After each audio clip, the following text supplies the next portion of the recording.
Assalamualaikum warahmatullahi wabarakatuh. Pada video kali ini, saya Rizal Siburia dengan NIM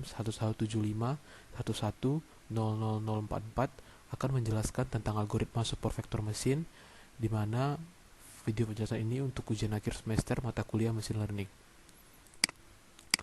Yang pertama adalah pengertian dari algoritma SVM ini. Algoritma SVM merupakan salah satu algoritma supervised klasifikasi yang pertama kali diperkenalkan oleh Boser, Guyon, dan Vapnik pada tahun 1992. Algoritma ini bekerja dengan cara mencari hyperplane dengan margin terbesar, sehingga jika kita bedah, SVM ini kata kuncinya terdiri dari algoritma supervised klasifikasi, dan juga dia itu bekerja dengan cara mencari hyperplane dengan margin terbesar. Apa yang dimaksud dengan algoritma supervised, yaitu algoritma di mana algoritma yang harus memiliki data trainingnya terlebih dahulu, dalam artian sebuah komputer atau sebuah sistem harus diberikan data dulu agar dia mengenali, sehingga nanti ketika proses klasifikasi berikutnya dia sudah tahu atau bisa membedakan data-data berikutnya. Jika dipoinkan, cara kerja dari SVM ini menjadi 3 poin utama. Yang pertama itu adalah supervektor, lalu ada hyperplane, lalu ada maximum margin. Supervektor ini merupakan dua data yang memiliki jarak terdekat yang berasal dari kelas atau kelompok berbeda. Pada gambar ini bisa kita lihat ini adalah kelas 1 dan ini adalah kelas 2, dan poin yang ini, titik yang ini merupakan supervektornya, di mana data yang memiliki jarak terdekat namun dia berasal dari kelas yang berbeda. Lalu yang kedua itu ada hyperplane. Hyperplane ini merupakan, ini ada hyperplane. Hyperplane ini merupakan garis pembatas antara supervektor yang dari dua kelas berbeda tadi. Lalu ada margin. Margin ini merupakan jarak antara supervektor dengan hyperplane itu. Namun yang menjadi poinnya di sini adalah bahwa margin yang digunakan itu adalah maksimum. Jadi jarak maksimum dari hyperplane dan juga supervektornya. Lalu untuk data yang linear seperti ini, maka cara kerjanya seperti itu. Namun untuk data yang tidak linear, seperti yang data yang di bawah ini, pada metode SVM itu dikenal sebuah metode atau sebuah teknik, namanya itu SVM kernel trick, atau dinamakan juga sebagai dimensi baru.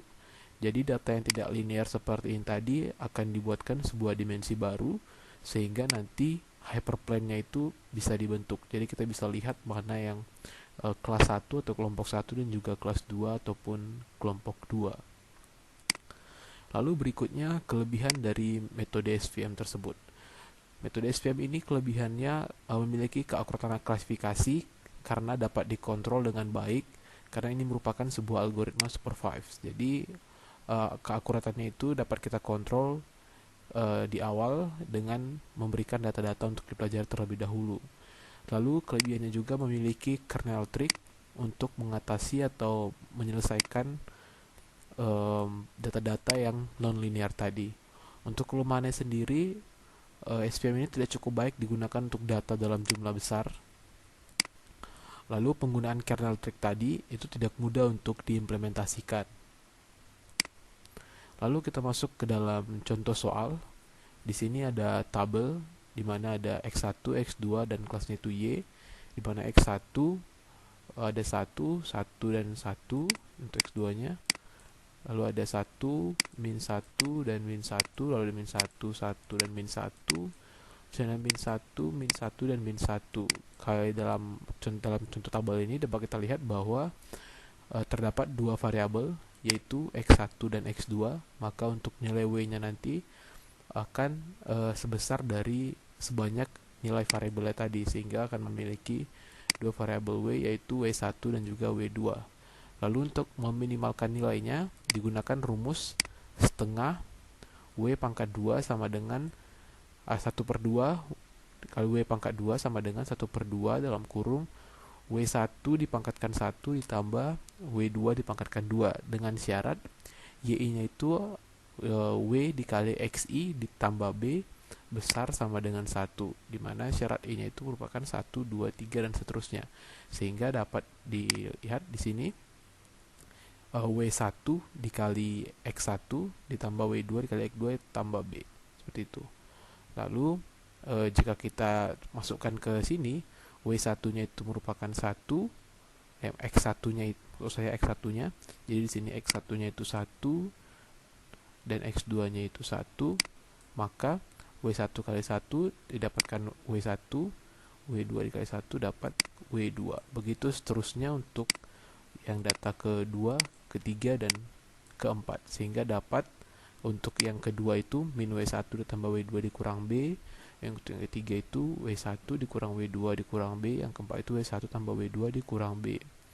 Jika kita gambarkan dalam bentuk grafik seperti ini atau garis seperti ini, maka kita lihat untuk kelas 1, kelas yang dia plus 1, di kelas ini hanya 1 dan ini dia. Lalu yang berikutnya, kita akan mencari nilai W1 dan W2 serta B-nya. Kita gunakan, yang pertama itu kita jumlahkan persamaan 1 dan 2. Ini tadi persamaan satunya, di mana W1 tambah W2 tambah B besar sama dengan 1. Lalu ada min W1 ditambah W2 dikurang B besar dari min 1. Ini bisa langsung kita coret, dan ini bisa kita coret juga, sehingga didapatkan 2W2 sama dengan 2 atau W2 sama dengan 1. Lalu untuk mendapatkan nilai W1-nya, kita menjumlahkan persamaan 1 dan 3. Jadi persamaan satunya ini sama juga, ini tinggal kita coret habis, dan juga ini kita coret habis. Lalu tinggal 2W1 sama dengan 2, sehingga W1 itu sama dengan 1. Lalu untuk mendapatkan nilai B-nya, kita jumlahkan persamaan 2 dan persamaan 3, persamaan yang ada di sini tadi melalui rumus yang telah kita gunakan.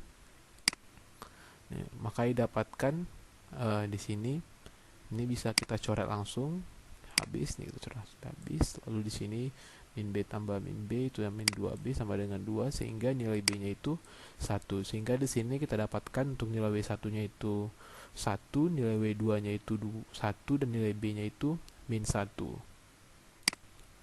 Sehingga persamaan untuk hyperplane-nya, untuk mencari hyperplane itu merupakan W1 dikali X1 ditambah W2 dikali W2 X2 maksud saya, dan tambah B sama dengan 0. Maka di sini kita cari lagi, W1-nya itu 1, W2-nya 1, B-nya itu min 1, maka X1 tambah X2 sama dengan min 1, sehingga persamaannya itu adalah X2 sama dengan 1 dikurang X1. Sehingga kalau kita coba tarik grafiknya seperti ini, maka disinilah letak hyperplane-nya di X2 sama dengan 1 dikurang X1. Sekian penjelasan saya pada video kali ini. Semoga yang saya jelaskan tadi dapat bermanfaat dan bisa membantu teman-teman lainnya yang melihat video ini untuk memahami apa itu metode SVM. Sekian dan terima kasih.